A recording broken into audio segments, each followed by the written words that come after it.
What could the upcoming Diablo comic mean about the expansion release date? Does data prove that more endgame would not actually help Diablo 4 at all? Is the latest Project Diablo 2 season more exciting than the upcoming Diablo 4 season? We'll talk about all that, but we'll also cover the reveal of Last Epoch's future monetization plans that has everyone upset. The extra details we got about the pricing of Valve's Steam machine, the awesome new itemization update coming to Titan Quest 2, and more. Hey folks, this is Riker, and I dig into ARPG and gaming news so that you can spend more time playing games. Chapters below to skip ahead to different topics. Kicking off with Diablo news, we should be getting the Season 11 Campfire Chat soon. Probably next Thursday, December 4th. They tend to do them on Thursdays. And that's assuming we're still expecting the season to start on Tuesday, December 9th. No official date has been confirmed by Blizzard yet, but the 9th is when the current season ends, and the pattern so far has been that the new season starts on the same day that the previous season ends. Now, a comic series for D4 has been announced, published by Titan Comics, with issue 1 releasing on February 11th. There will be 4 comics in this series, and the series is titled Dawn of Hatred, and it is set months after the end of Vessel of Hatred, intended to bridge the gap between Vessel of Hatred and the next expansion. So it sounds like there's going to be some time jump between the two. Because of that, I'm going to expect that this is going to cover fake Akarat going around and starting his religion. We're probably going to start expansion 2 with that religion already having been established. He has some following. He's been doing some evil in the world. Perhaps he's already been to the island of Shanzai, his homeland, and he's scooped up all those people under his evil command. Who knows? We're expecting the next expansion to be revealed at the Game Awards on December 11th. We'll likely get more details there. Now, the last time we had a multi-part comic series in the Diablo universe was over a decade ago. DC Comics published The Sword of Justice, a 5-part series that took place between Diablo 2 and Diablo 3. Issue 1 released on November 23rd, 2011. Issue 5 released on August 29th, 2012. Diablo 3 released on May 15th, 2012, before the final comic was released, and even 2 weeks before Issue 4 was released. Issue 4 released on May 30th. As for Issue 3, that was on March 21st. So, in general, we're seeing about 2 months between each comic. So if the Titan Quest series follows a similar trend, then mid-April would see Issue 2, mid-June would be Issue 3, and mid-August would be Issue 4. Now, Vessel of Hatred released on October 8th, 2024, after being revealed at BlizzCon 2023 on November 3rd. That's 11 months between reveal and release. So if we're getting a reveal of the second expansion in December, then I don't see the release happening any earlier than summer 2026, and that's being optimistic. It's more likely to release after BlizzCon 2026, which is in September. Otherwise, what would there be to talk about for Diablo at BlizzCon? They wouldn't reveal the next expansion right after releasing expansion 2. But what do you folks think? When will the second expansion release?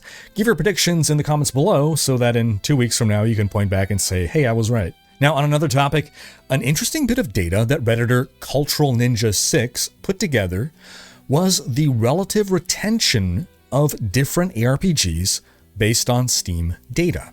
He compared Diablo 4, Path of Exile, and Last Epoch to get a sense of how long people play each of these games at the start of a new season before they move on. Now, everyone says that Diablo 4 has no endgame compared to these other titles, so naturally the assumption is that Diablo 4 players would bounce off sooner and that these other games would have better retention because they have better endgame, right? Well, the data doesn't support that. Diablo 4 has roughly the same retention rates as these other titles. People drop off from Diablo 4 at roughly the same rate, with most ARPG players just across all games generally being done with any given game by week 3 or 4 in a new season. So from this data, it's fair to say that endgame depth does not improve retention. And that may explain why Blizzard has not been in a rush to expand D4's endgame, if in practice it'll do little to keep us playing for longer. But while that may be the case, I think what it would do, what having more endgame would do, is better capture the audience of players who gravitate more towards games like Path of Exile or Last Epoch. So while retention may not go up with more endgame, absolute player count should. It's weird though, because I personally feel that I would play longer with more endgame, but I suppose even if there is more endgame, if the pace at which you get through that endgame is fast, then it doesn't really change anything. Also, I think most players want to be done with a game within about 2 to 3 weeks. They don't want to play for the full 3 months. I'm just some weirdo anomaly. And specifically what I want from an ARPG experience is to feel like I can keep playing for 3 months if I want to, but I also want to feel content stopping after 2 weeks if that's my choice. In other words, I want to stop playing because I choose to move on, not because I stopped having fun and therefore had no choice but to move on. But how do you folks feel about all this? Sound off in the comments. Meanwhile, Diablo 3's 37th season starts on December 5th. The season theme is the one where any item can go into any Kanai cube slot, so you can pick 3 weapons, for instance. It's too bad this means another lost opportunity to start a season with the Darkening of Tristram coming up in January. It's a super cool retro event to play a Diablo 1 themed dungeon in Diablo 3, and it's a fun alternative way to level up at the start of a season. And for Diablo 2 fans, a new season of Project Diablo 2 just launched. This is a mod for original D2, not D2 Resurrected, sadly. But basically what it seeks to do is capture what D2 would be today if the devs had kept updating it over the years. It's one of the best D2 mods and really worth trying if you haven't. This season adds a new unique map, the City of Ure. Yeah, D2 gets Ure before D4 does. New unique items, new rune words, crafting recipes, some very rare cosmetic drops. This is new for me, cosmetics in D2. So what it seems to be is rarely, very rarely, certain uniques will drop with a different visual. It's functionally the same item, but it looks different. It's a cool way of adding cosmetics into D2. But that's not all. They're also adding improved stash functions like search, balance changes that allow for new character builds, and more. All right, on to some Last Epoch news. Yeah, it's not been good news for Last Epoch for a while. We finally learned this week that the announced expansion will be free for existing players, but separately, they will be selling a new class as DLC. No details on price. And the community has not taken this well. In a message to the community, developer EHG said that they were releasing a roadmap of content leading up to the launch of the Orobis expansion. They announced that anyone on PC who owns Last Epoch before the Orobis expansion will receive the expansion as a free update. New players and PS5 players will be purchasing Last Epoch, all of its seasonal content, and the Orobis expansion as one updated purchase. Now, to me, that sounds like once the expansion releases, the price of Last Epoch will be increasing, and there'll be no option to buy the game without the expansion, and the bundle of game plus expansion will cost more than the current price of the game today. That's how I read that, but if you folks have another interpretation, drop it in the comments. The devs went on to write, quote, "Alongside the free expansion content, I'm excited to announce that we're introducing something genuinely new to Last Epoch. A fully alternate playable class built on systems that work differently from anything else in the game. We're calling this new category Paradox classes, and the first one will debut alongside the upcoming expansion as paid DLCs for players who want to explore new playstyles. These classes will let us experiment in new and innovative ways, and we'll have plenty to share as we get closer to release." Right away, people were assuming that these new classes would be overpowered, and therefore the game becomes pay to win. You have to buy the new class or you'll fall behind in power. And the devs are incentivized to make the new class powerful so that people actually buy it, because who's going to buy some crappy F-tier class? In a subsequent Q&A, the devs insisted that the Paradox classes would not be overpowered, but that does little to convince those who are making these accusations. The message went on to say that there would be 2 seasons prior to Orobis, seasons 4 and 5, with season 4 slated for early 2026, which will introduce a new seasonal mechanic along with several highly requested updates. Teasers and firm release date should come soon. Now, the roadmap they showed was as follows. Beautiful graphic, not a roadmap. The information on this roadmap can be summed up in one sentence, basically. You know, people mocked the Diablo 4 roadmap last year, but this roadmap makes a D4 roadmap look great. This just should not have been called a roadmap or presented like, hey guys, here's our roadmap. I think the criticisms the roadmap is getting are very fair criticisms. But outside of that, the way the community has completely turned on the devs is unwarranted, in my opinion. Yes, it is true that since 2018, the devs have been saying that all content in the game will be available for free after an initial purchase. They will sell no expansions or any content other than cosmetics. And people are now blaming the Krafton boogeyman. Like, look, Krafton bought them and is now forcing them to monetize. Folks, do you really think the Krafton deal happened without the devs and Krafton already talking about a monetization strategy going forward? Last Epoch is a property that holds great value, but its ongoing seasonal release model was not turning a profit. The game turned a profit at release, yes, but the seasonal releases since then have been money pits. Krafton saw the company's financials before buying it, and while Krafton has been making some boneheaded moves, there's no way they signed off on buying the company without a plan to make it profitable under their stewardship. So to be clear here, with or without Krafton, more monetization was coming to Last Epoch. The devs have stressed that their options were to either get a publisher or eventually go bankrupt and shut down. The cosmetic monetization model just does not work when your main competition has AAA graphics and your base game was made on an indie budget. This is not a criticism of Last Epoch, but their indie resources just could not compete with the AAA budgets of PoE 2 and Diablo 4. They can compete with their ideas. That's the strength of Last Epoch, because ideas are not restricted by budget. So, given the current model was not working, and that simply making better looking cosmetics also would not cut it when you can't fundamentally change the entire look of the game at this point, what better option did they have? Honest question for those who are upset over this. What should they have done instead of this? They didn't want to charge for the entire expansion because they don't want to split the player base between those who did and did not pay for the expansion. So sound off in the comments if you have a better idea, because I can't think of a better solution than what they're doing. The situation sucks. They made promises and they had to walk back those promises. And for Kickstarter backers and players who bought cosmetics to support the devs on the assumption that all future content would be free, I could understand being upset. But what other option did they have that would not result in them shutting down? Would you rather they just shut down? Now, one argument I've seen is that people wouldn't be so mad if the game were in a better state right now. If balance were better, if there were fewer bugs or QA issues, if the game were more polished, if the campaign story were complete, if the game didn't currently feel unfinished.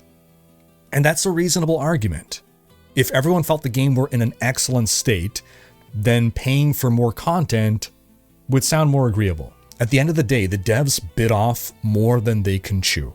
They were very ambitious, and they thought they could release new seasonal content and new cosmetics and balance everything and complete the story and fix all the bugs and just do all the stuff. But it's their first game and they went straight for hard mode, like a live service game trying to compete with Path of Exile. One thing you cannot say is that they've been sitting around doing nothing. They're clearly working on stuff.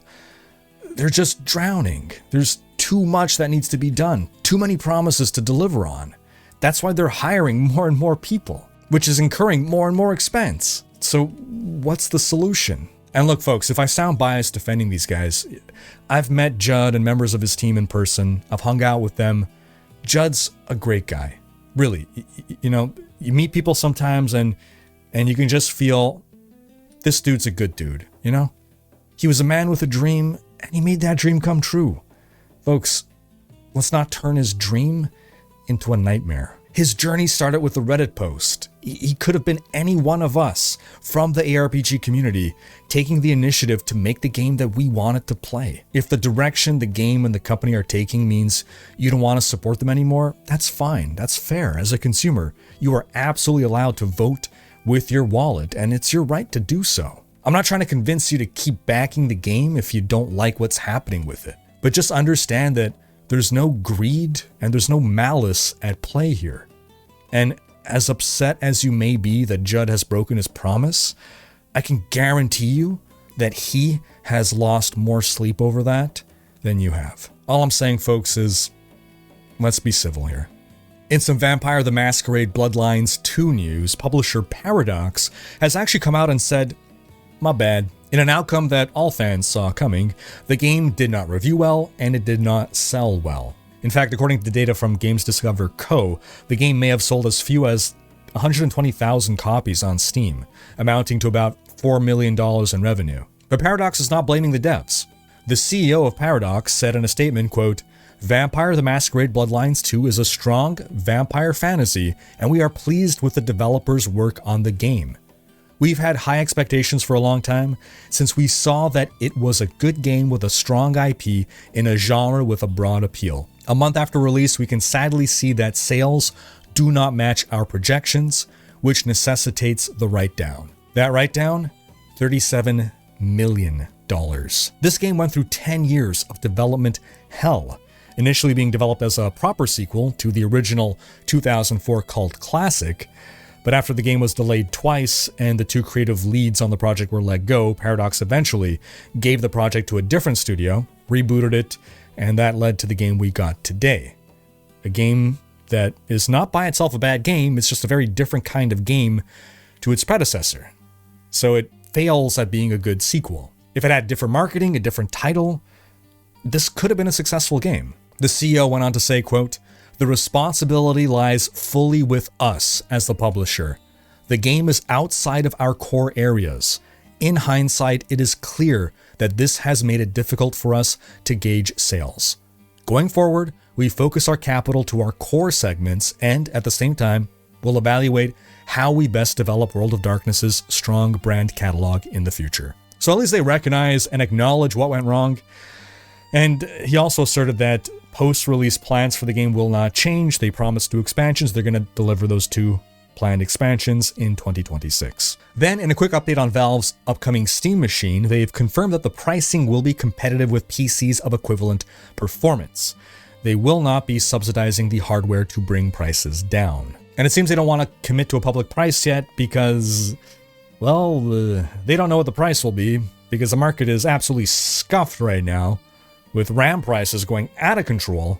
RAM has like doubled in price since spring. Just in the past couple of weeks, it's shot up an insane amount. 64 gigs of RAM of DDR5 right now costs more than a PS5. I know that because I just had to order some new RAM for my new PC build. I was holding off on Black Friday sales I should have bought back in September. I got so screwed. So, given what we know about the mediocre specs of the Steam machine, we're likely looking at a price point between $600 to $850, with the bigger storage options heading towards the higher end of that. So if you build your own PCs, there's no big draw to get one of these, but if you don't want to fuss with that and just want a budget PC that is simple plug and play and works, I think this is the market they're gunning for. One differentiating factor, however, between this and similar performing PCs will be the form factor. This will be a lot smaller, as well as the noise factor. We'll allegedly be impressed at how quiet this thing is. What you're losing, though, is the ability to customize and upgrade it over time. Then in some exciting Titan Quest II news, the devs announced that relics and charms will soon be coming to the game, a new layer of itemization. These are socketable items, and they can be added and removed at will. You won't lose the base item or the socketable, so you can experiment to your heart's content. Each of these drops as fragments, and if you collect 3 fragments of a kind, they will combine into a full relic or charm. As a fragment, these have one effect, and when you combine 3, you get an additional completion bonus effect. They're adding 20 charms and 19 relics, with more coming in the future. Charms are dropped by specific creatures, so the boar hide charm will need to be farmed off of boars. And charms have effects like 15% more cold damage, and when you combine 3 fragments, you'll also get 10% increased ailment duration. Relics are much more powerful and also much more rare, and they're going to drop from any enemies, but they'll be more likely to be found in certain specific parts of the world.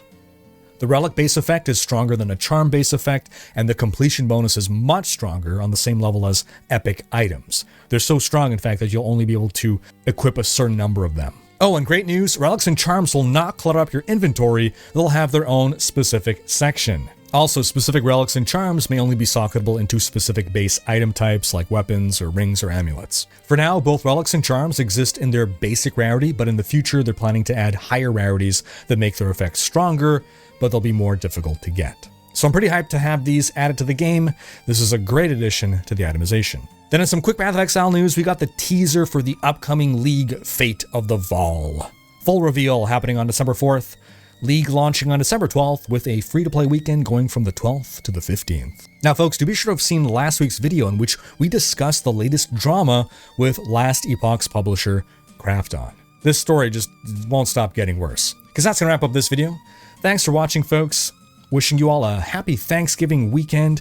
I'm appreciative to each and every one of you watching this video right now, and a special thanks to my Patreon supporters as well for making these videos possible. If you enjoyed this video, give it a thumbs up and subscribe to join Rikers Raiders for more gaming content.